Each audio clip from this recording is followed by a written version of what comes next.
Saan sulok ng Pangasinan? Paborito. Ikaw ang pinag-uusapan. Paborito.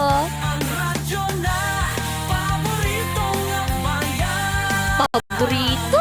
DWJ 88.1 FM ang pinapakinggan. Paborito ng kabataan at matatanda.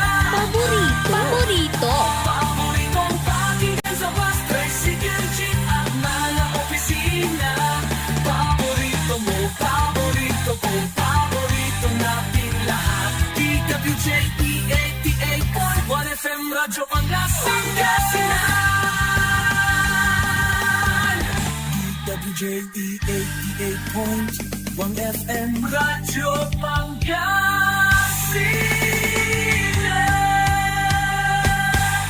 Paborito. Ang susunod na programa ay rated GP. GP? Ano yun? Garantisadong pampaborito! Narito na ang mga unang balita sa araw na ito. Radyo Pangasinan Balita. Be informed. Be the first to know. Radyo Pangasinan Balita. Mga balitang naganap at nangyari sa huling 24 oras sa loob at labas ng Pangasinan. Radyo Pangasinan Balita. Dito lamang sa DWJE 88.1 FM. Paborito. At ngayon, narito na ang inyong tagapagbalita, Amor Ligaspi Diga. Good morning! Maabig yakawasan si kayo namin kapaborito. Agunatan na Webes, May 1, 2025. Welcome po muli sa Radyo Pangasinan Balita. At ngayon sa ulo po ng ating mga balita. Sa ating balitang lokal, halos kalahating milyong piso na halaga ng ilegal na droga na kumpiska ng otoridad. Radyo Pangasinan Balita. Isang bahay naman nasunog sa bayan ng Alcala. Radyo Pangasinan Balita. Sa ating balitang pambansa, pagkakadakip sa umano'y Chinese spy. Malapit sa COMELEC, nakababahala ayon sa isang senador. Radyo Pangasinan Balita. PhilHealth, pinalawak ang coverage sa sakit na malaria. Radyo Pangasinan Balita. Sa ating balitang pandaigdig, Nocor leader ipinagutos ang pagpaparami ng nuclear armament. Radyo Pangasinan Balita. Sa ating balitang sports, Pinay tennis player Alex Iyala naghahanda na sa 2 torneo. Radyo Pangasinan Balita. At sa ating balitang entertainment, Beyonce, inumpisahan na ang Cowboy Carter Tour. Radyo Pangasinan Balita. Bago po sa detalye ng ating mga balita, atin muna alamin ang lagay ng ating panahon sa araw na ito ng Webes sa pamamagitan ni Engineer Jose Estrada, ang Head Officer ng Pag-asa Dagupan City. Sir Joe, good morning! Yes, Madam Amor, magandang umaga po, lalo na sa nakatutok ng Radyo Pangasinan. So, unang araw po ng Mayo, ito po ang ating ulat panahon. Ang Pangasinan po ay makakaranas pa rin tayo ng kalat-kalat na pagulan o isolated wind shower, lalo na pagsapit po ito ng tinatawag natin hapon at gabi. Yun po yung tinatawag natin na localized thunderstorm. Dulot po ito ng tinatawag natin weather system natin na easterlies. Samantala po, ang temperatura po natin ay naglalaro po ito sa 25 to 36 degrees Celsius centigrade. At kaninang sumikat si Haring Araw ng ganap na alas 5:34 at ito'y lulubog naman sa ganap na alas 6:17. Samantala rin po, ang heat index forecast po natin ngayon ay nasa 44 degrees Celsius centigrade hanggang bukas ay 44 po. So, samantala rin po, ang karagatan po natin, yung mga namamasyal, ay banayad po ang pag-alon ng karagatan po natin dito sa Pangasinan. So, yan po ang update natin ngayon mula sa Pagkakadagupan. Magandang umaga po. Maraming salamat, Sir Joe, sa balitang iyan. 13 minuto makalipas ang alas 7 ng umaga. At ngayon sa detalye naman po ng ating balitang lokal. Nagkakalaga ng halos kalahating milyong piso na iligal na droga ang nakumpiska ng otoridad sa bayan ng Rosales, Pangasinan.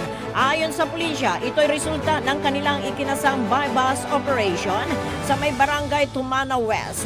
Nakuha sa mga suspect na si alias Balong, kabilang sa high-value individuals, 38 anyos construction worker, at si alias Alfred, 43 anyos, kabilang sa SLI o kay street-level individual. Kapwa residente ng Ordaneta City, ang tatlong heat-sealed transparent plastic sachet na naglalaman ng suspected shabu na ito ay tinatayang may timbang na 68.48 grams na may market value na 465,000 pesos, 664. Nakuha din sa mga suspect ang buy-bust money at doodle money at isang unit ng motorsiklo. Kasong paglabag sa Republic Act 9165 o Dangerous Drug Act ang kakarapin ng mga suspect. Radyo Pangasinan Balita. Samantala, patuloy na iniimbestigahan ng otoridad ang naganap na sunog sa may barangay Bersamin, Alcala, Pangasinan sa pahayag na witness na si Roel Kabamungan, 48 anyos, pasado alas 2 sa madaling araw nang makarinig ito ng pagsabog sa kapitbahay. At nang ito ay lumabas at tignan ay nakita na lang na nasusunog ang bahay ng biktimang si Rosalina Cabanilla, nasa legal na edad. Agad itong tumawag ng bombero at sa pagresponde ng mga bombero ay agad na naapula ang sunog na ideklara ang fire out alas 4:40 ng umaga. Walang nasaktan o kaya'y namatay sa insidente. Sa ngayon ay nagpapatuloy ang investigasyon sa ikababatid ng sanhi ng sunog at halaga ng naging danyos ng sunog. Nagpaalala naman ang otoridad sa publiko na maging alerto at i-check ang mga appliances at linya ng kuryente sa mga kabahayan upang maiwasan ang sunog. Radyo Pangasinan Balita.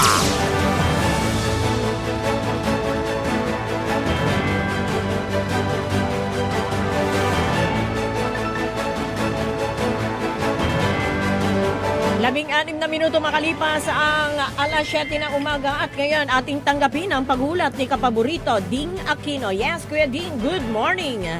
Yes, good morning. Dalawang big time na mga drug cars natin nasa kote ng mga otoridad sa kinasang buy-bust operation sa Rosales, Pangasinan na kung saan halos kalahating milyong piso ang halaga ng nakumpiskang shabu. Sa ulat ng pulisya, nasa kote ang mga suspect pasado alas 11 ng gabi sa barangay Tumana West. Nakumpiska ng mga otoridad ang isang brown envelope at tatlong sachet ng hinihinalang shabu na maabot sa 69.48 grams na nagkakalaga ng 465,664 pesos. Ang mga suspect ay naharap sa kasong paglabag sa Republic Act 9165 o Comprehensive Dangerous Drugs Act of 2002. Samantala ay formal na binuksan kahapon ang bagong ayos na Farm to Market Road sa barangay Tubor at Bungar sa Malasiki, Pangasinan. Ang naturang proyekto na may habang 138 meters ay pinunduhan mula sa 20% development fund ng munisipyo. Pinangunahan ni Mayor Noel Anthony Heslari ang naturang aktibidad. Dinaluhan din ito ni Tubor Punong Barangay Salvador Matias Jr., Punong Barangay Mario Fontanilla, ng barangay Tubor at iba pang mga barangay officials ng dalawang nabanggit na mga barangay. Ilang mga kawani ng lokal na pamahalaan sa panguna ni Municipal Engineering Office. Ang pagsasayos ng Farm to Market Roads ay isa sa mga prioridad ng Heslan Administration sa halos magsiyasyang taon na kanyang administrasyon. Ako po si Ding Aquino, nag-uulat para sa Radyo Pangasinan. DWJE 8.1 FM, Paborito. Maraming salamat, Kapaborito, Ding Aquino. Radyo Pangasinan Balita.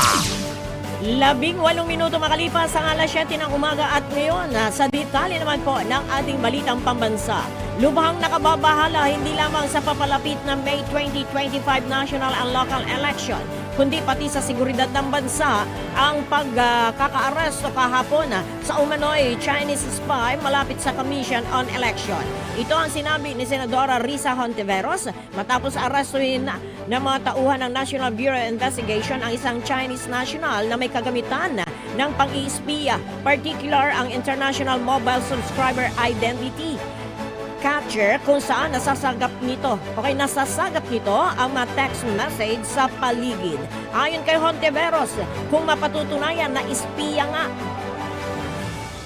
ang nadakip na Chinese national, magkakaroon ito ng malalim na epekto sa ating relasyon sa China. Pasaring ng senadora, nang aangkin na ang China ng teritoryo, pati ba naman halalan ng bansa ay nanghihimasok na rin. Kaya naman sinabi ni Hontiveros na dapat maging mapagmatsyag ang pamalaan at huwag pabayang maimpluwensyahan ang politika, pambansang seguridad at demokrasya. Iginit naman ng Senate Special Committee on Maritime and Admiral Zones Chairman Senator Francisco Tolentino na totoo ang kanyang mga isiniwalat dahil hindi lamang ito ang unang pagkakataon na nakialam sa halalan ng China. Patunay daw ang 194-page report mula sa Parliament ng Canada kung saan nanghihimasok din ang China sa kanilang halalan. Noong 2019 at 2021, dagdag pa dyan ang mga bansang Australia at New Zealand. Samantala sa pulong balitaan, nabahala rin si Senator Alan Peter Cayetano sa pangimasok ng China sa eleksyon ng bansa. Una, dahil may issue ng agawan ng teritoryo sa West Philippine Sea at mas madali daw talaga ngayon na makialam sa affairs ng ibang bansa dahil sa social media. Radyo Pangasinan Balita. Samantala sinagot ng Philippine National Police ang mga naging pahayag ni Senator Amy Marcos na maaari umanong sampan ng kaso si PNP Chief Police General Romel Francisco Marbil at maging si Criminal Investigation and Detection Group o kay CIDG Chief Major General Nicolas Torre III kaugnay pa rin sa naging pag-araso kay dating Pangulong Rodrigo Roa Duterte na siyang kasalukuyang tinatalakay sa Committee on Foreign Relations ng Senado. Sa isang pulong balitaan, inihayag ni PRO 3 at PNP spokesperson Police Brigadier General Jean Fajardo na handa ang mga hepe na harapin ang kahit na anumang kriminal at administrative cases na maaring ihain ni Senator Marcos laban sa kanila na kahit anumang proper forum.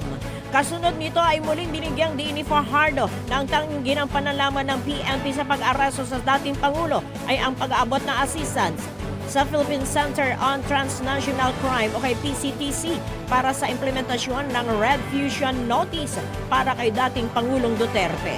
Ani pa ni Fajardo, naniniwala ang mahepe na ang kanilang mga naging kilos sa naging pag-aresto sa dating opisyal ay batay at naaayon sa batas at sumailalim pa rin sa kanilang sinumpaang mandato bilang bahagi ng organisasyon ng PNP.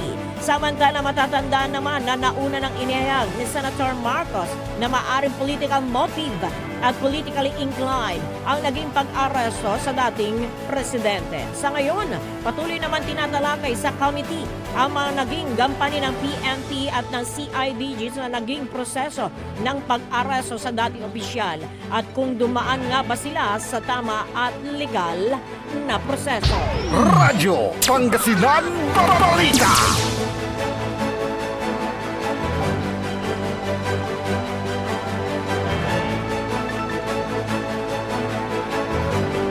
Naniniwala naman si Executive Secretary Lucas Bersamin na resulta ng isang malisyosong pag-iisip ang kumakalat na internal memorandum kung saan pinapatalsik sa pwesto si House Speaker Martin Romualdez. Sinabi ni Bersamin na layon ng pagpapakalat ng sabing Peking memo ay maghasik ng pagkawatak-watak sa hanay ng mga kandidato ng administrasyon. Sinabi ni Bersamin, ang pagpapakalat ng nasabing dokumento ay isang tahasang pagtatangka na nagpapakalat ng disinformation.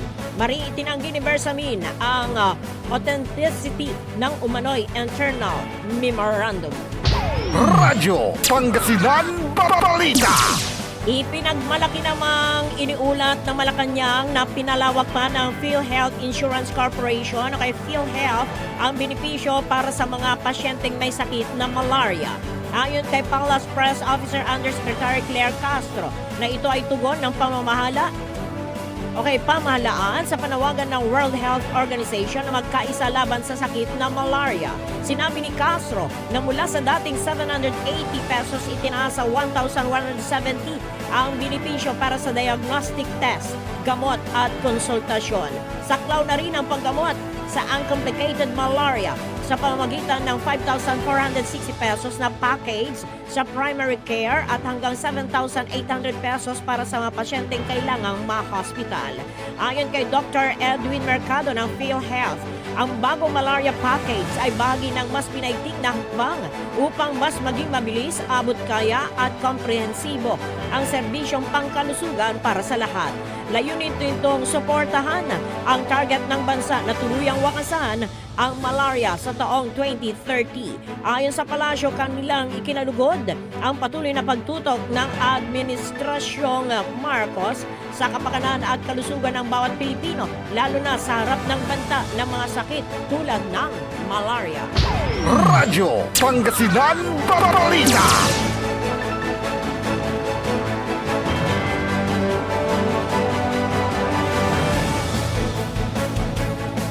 24 na minuto makalipas ang alas 7 na umaga at ngayon sa ating balitang pandaigdig, pinatawag ng China ang envoy ng Pilipinas kaugnay sa naging desisyon ng bansa na luwagan ang restriksyon sa mga opisyal ng gobyerno na bumabiyay sa Taiwan para i-promote ang economic at trade relations. Base sa report mula sa state-run media noong araw ng Martes nang ipatawag sa Beijing ni Asian Affairs Department of the Foreign Ministry Director General Leo Jingson, si Philippine Ambassador to China Jaime Flor Cruz para ipahayag ang seryosong concern kaugnay sa negatibo umanong hakbang ng Pilipinas sa issue sa Taiwan at sa security areas. Nakasaad sa report na nakabase umano ang pagpapatawag sa envoy ng Pilipinas sa pinaluwag na travel restriction sa mga opisyal ang gobyerno ng Pilipinas na nagpapahintulot sa kanila na bumiyahe sa isla para sa economic at trade activities gamit ang mga ordinaryong pasaporte nang walang approval mula sa Foreign Ministry ng Pilipinas. Subalit, ayon kay Department of Foreign Affairs spokesperson Maria Teresa Daza na ipagpapatuloy ng Pilipinas at China ang palitan ng mga prangkang pananaw sa issue sa Taiwan at iba pang mga usapin. Nananatili din anya. Napanatili din anya ng Pilipinas at China ang bukas na linya ng komunikasyon sa pamamagitan ng regular diplomatic channels at tuloy-tuloy din anya ang kanilang palitan ng mga prangkang pananaw. Radyo Pangasinan Balita. Samantala ay pinag-utos ni North Korean leader Kim Jong-un ang pagpaparami pa ng nuclear armament ng kanilang Navy vessels. Ginawa ni Kim ang direktiba matapos niyang saksihan ang unang araw ng 2 days weapons test ng bagong destroyer ng North Korea na Choljong.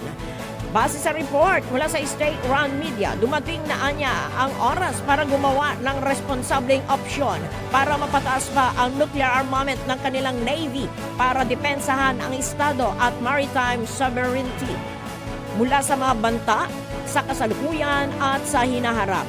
Nauna nang iniulat ng state media noong Sabado ang paglunsad ng bagong destroyer kung saan dinaluhan ito ng North Korean leader kasama ang kanyang anak na babae na si Jo Won-ye na ikinukonsidera ng marami eksperto na posibleng maging successor niya. Hango naman ang pangalan ng naturang barkong pandigma ng yumaong North Korean anti-Japanese fighter at may bigat itong 5,000 na tonelada na inabot ng mahigit 1 taon para maipatayo. Radyo Pangasinan Balita. At sa ating uling balitang pandaigdig, binasura ng Russia ang hirit ni Ukrainian President Volodymyr Zelensky na dapat palawigin nila ng 1 buwan ang unang ipapatupad na 3 araw na ceasefire. Sinabi ni Kremlin spokesman Dmitry Peskov na mahirap na pumasok ng 30 araw na ceasefire hanggang maraming mga katanungan ang dapat sagutin. Una rito ay sinabi ni Zelensky na isang manipulation ni Russian President Putin ang 3 araw na ceasefire mula Mayo 8 hanggang Mayo 10. Ang nasabing ceasefire kasi ay isinabay sa 80th anibersaryo ng pagkakawagi ng Russia sa Nazi Germany noong World War II. Magugunitang nawawalan na ng gana ang US sa tagal na pagkakaroon ng ceasefire sa pagitan ng dalawang bansa. Radyo Pangasinan Balita. Alas 7:28 na po ang ating oras at ngayon sa detalye na po ng ating balitang sports. Mayroong 2 torneo na ngayon ang pinaghahandaan ng Pinay tennis player na si Alex Iyala. Nakatak na itong sumabak sa Italian Open na magsisimula sa Mayo 6 hanggang 18 sa Rome. Ang nasabing torneo ay bilang paghanda sa French Open. Bilang bahagi ng kanyang paghanda ay umatras na ito sa paglahok sa Catalonia Open sa Spain na magtatapos hanggang Mayo 3. Radyo Pangasinan Balita. Samantalang magkakaroon na ng mixed martial arts sa Asian Games sa susunod na taon. Ayon sa organizers, ang kauna-unang lalaruin sa Asian Games na ang host ay Japan. Bukod sa martial arts, mixed martial arts ay inaproban din nila ang sports na cricket. Ayon sa Olympic Council of Asia na ang MMA ay mayroong 6 na events kung saan ito ay nasa discipline class sa ilalim ng combat sports. Inasahan na mayroong 15,000 na atleta ang lalahok sa Asian Games na gaganapin mula September 19 hanggang October 4 sa Nagoya, Japan. Radyo Pangasinan Balita. At ngayon sa ating balitang entertainment, sinimulan na ni Beyonce ang kanyang Cowboy Carter Tour. Sa unang sabak ng tour nitong Abril 28 sa SoFi Stadium sa Los Angeles ay naging sold out ito. Nagkaroon din na espesyal ang nasabing tour dahil sa unang pagkakataon ay umakyat sa stage ang 7 taong gulang na anak nitong si Rumi. Hindi lamang ito ang unang nakasama ng singer ang anak dahil noong 2023 ay ang isang anak nitong si Blue Ivy ay nakasama rin niya sa kanyang Renaissance Tour. Naulit pa ito sa NFL halftime show noong Christmas Day ng taong 2024. Radyo Pangasinan Balita. Sumain niyo mga balita dito po sa ating lalawigan ng Pangasinan, mga balita sa ating bansa, pandaigdig, sports at entertainment. Sa ngalan po ng ating mga nakasama si Kapaborito Ding Aquino. At sa ating technical side, si Engineer Dennis Palaganas at Engineer Richard Olanday. Ako po si Amor Ligas Pidiga. Maraming salamat and magandang morning. Sikaratan susaray manunaan na balita. Etsayan Kabuasan. Radyo Pangasinan Balita.